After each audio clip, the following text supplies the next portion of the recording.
मतलब human history का progression देखते हैं,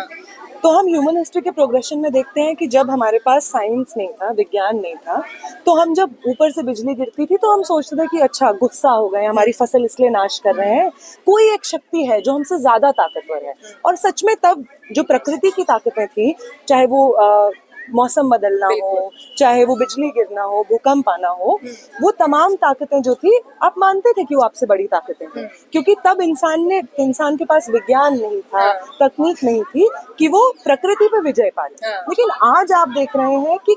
प्रकृति का मैक्सिमम एस्पेक्ट्स ह्यूमन कंट्रोल में है, और इस तरीके से कंट्रोल में है कि प्रकृति को डिस्ट्रॉय कर रहे हैं आप।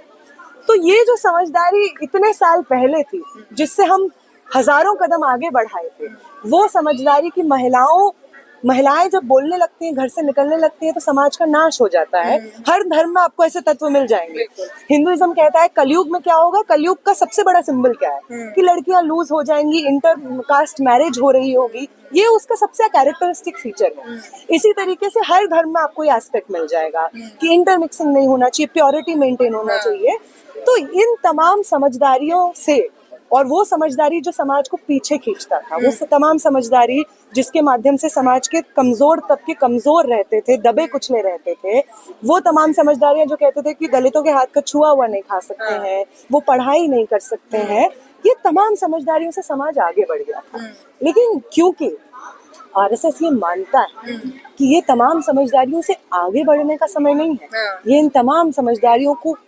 कस के पकड़ के उन्हीं के साथ चलने का समय है, तो आप अपने समाज में तमाम चीजें देखेंगे, वो तमाम फ्रीडम। मैं ये बहुत आश्चर्यचकित होती हूँ जब एबीवीपी में महिलाओं को मैं देखती हूँ सब बात करते हुए, और मैं सोचती हूँ कि अगर सावित्री माई और फातिमा शेख लड़े नहीं होते तो तुम आज कैंपस में आकर के नफरत नहीं फैला रहे होते कि जातिगत हिंसा तो होती ही नहीं है, महिलाओं के साथ तो कोई शोषण होता ही नहीं है। वो तमाम लोग जो इस वक्त भाजपा आरएसएस का साइड लेते हैं, जो डिशरी में बैठे हुए हैं, पुलिस एडमिनिस्ट्रेशन में बैठे हुए हैं, सरकारी संस्थानों में बैठे हुए हैं, उन तमाम लोगों को ये सवाल है कि आज वो तमाम हक जो आप इंजॉय करते हैं, वो संवैधानिक अधिकार हैं जो लड़ करके आपको मिलेंगे। अगर आज आप इस देश में अंग्रेजों के तलवे नहीं चाट रहे हैं, वो इसलिए है क्योंकि तमाम लोगों ने शहादतें दी थी इन अधिकारों के लिए जो आज आप फॉर ग्रांटेड लेते हैं। आज उन तमाम अधिकारों को खत्म करके समाज को कोसों पीछे खींचने की साजिश चल रही है, मिशन चल रहा है। और क्योंकि हम समझते हैं कि समाज में अगर लोगों को रहना है तो बराबरी के अलावा किसी तरीके से रहने का कोई मतलब ही नहीं है, समाज सड़ जाता है अगर आप ऐसे रहते हैं, तो इन तमाम चीजों के खिलाफ लगातार बात करना, लड़ना बहुत जरूरी है। एक सवाल ये भी उठाया जा रहा है कि सीजीआई ने कहा कि उन्हें कोई कार्रवाई नहीं करनी है, वो उनका पर्सनल चॉइस हो सकता है, लेकिन उसके अलावा ये बताओ, अगर सवाल ये है कि अगर इसकी जगह राकेश किशोर की जगह कोई मुस्लिम होता, कोई और व्यक्ति होता, तो अब तक सीजीआई ने भले कार्रवाई की मांग ना की हो, वो मना कर रहे हैं, लेकिन कानूनी तौर पे जैसे हम उत्तर प्रदेश में देखते हैं कि सुप्रीम कोर्ट के बाकायदा ऑर्डर्स के बाद भी लोगों के घर, बरेली हिंसा में हमने देखा कि किस तरह से लोगों के घर गिरा दिए जा रहे हैं, बुलडोजर की कार्रवाई लगातार हो रही है, उस पर अब तक हो चुकी होती कार्रवाई? बिल्कुल हो चुकी होती, क्योंकि जो मतलब equality before law and equality of law है कि मतलब लॉ के सामने सब लोग बराबर हैं और सभी लोगों पे बराबर ही है लॉ, सब लोगों के ऊपर समान रूप से अप्लाई होता है लॉ। ये चीज अब सच नहीं रह गया है, क्योंकि जब आप ये कहते हैं कि हम संविधान ही बदल देंगे, आप हमें बहुमत दीजिए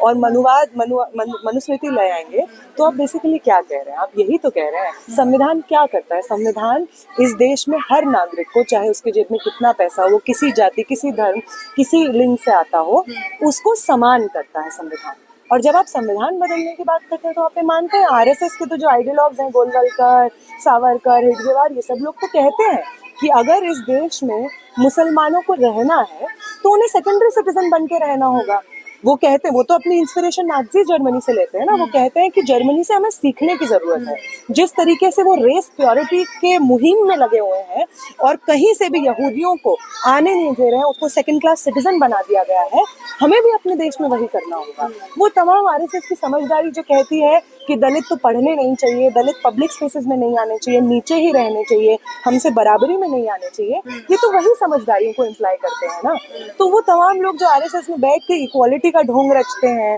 कहते हैं कि नहीं हमें मुसलमानों से, दलितों से, महिलाओं से कोई प्रॉब्लम नहीं है, देखिए हम तो सब अपने संगठन में रखते हैं, वो तमाम लोग जो अपने मुंह पे नकाब लगा के रखते हैं, वो नकाब अपने आप हट जाता है इन सब चीज़ों से। बचपन में कोई भी माँ बाप अपने बच्चों को क्या सिखाते हैं कि बड़े होकर अच्छे इंसान बनना, लोगों के साथ प्यार से व्यवहार करना, झगड़ा मत करना, गुस्सा मत करना, नफरत मत करना। और वही माँ बाप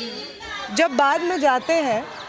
अपने ऑफिसेज में जाते हैं, अपने व्हाट्सएप ग्रुप्स में इसी तरीके की हिंसा फैलाते हैं, इसी तरीके की जातिगत हिंसा, महिलाओं के खिलाफ हिंसा, मुसलमानों के खिलाफ हिंसा, आदिवासियों के खिलाफ हिंसा, यही उगलते हैं। तो वो समाज जहाँ पे एक इंसान का दूसरे इंसान के प्रति इज्जत ही दाव पे लग चुकी है, ख़त्म हो चुकी है, ऐसे समाज में ये क्यों नहीं होगा। वो सीजीआई एक डेमोक्रेसी में जुडिशरी का बहुत इंपॉर्टेंट प्लेस होता है। वो ऐसा प्लेस होता है कि जब हमें कहा संविधान में निहित है कि जब कोई इंसान हर जगह से हिम्मत हार जाए, गवर्नमेंट उसको फेल कर दे, अपने परिवार वाले उसको फेल कर दें, उसके जो फंडामेंटल अधिकार है उसका हनन हो, तो वो कोर्ट्स का रुख कर सकता है। और कोर्ट्स में जो बोला जाता है equality of law and equality before law, कि लॉ सबके लिए समान है और सब लोग लॉ के सामने समान है,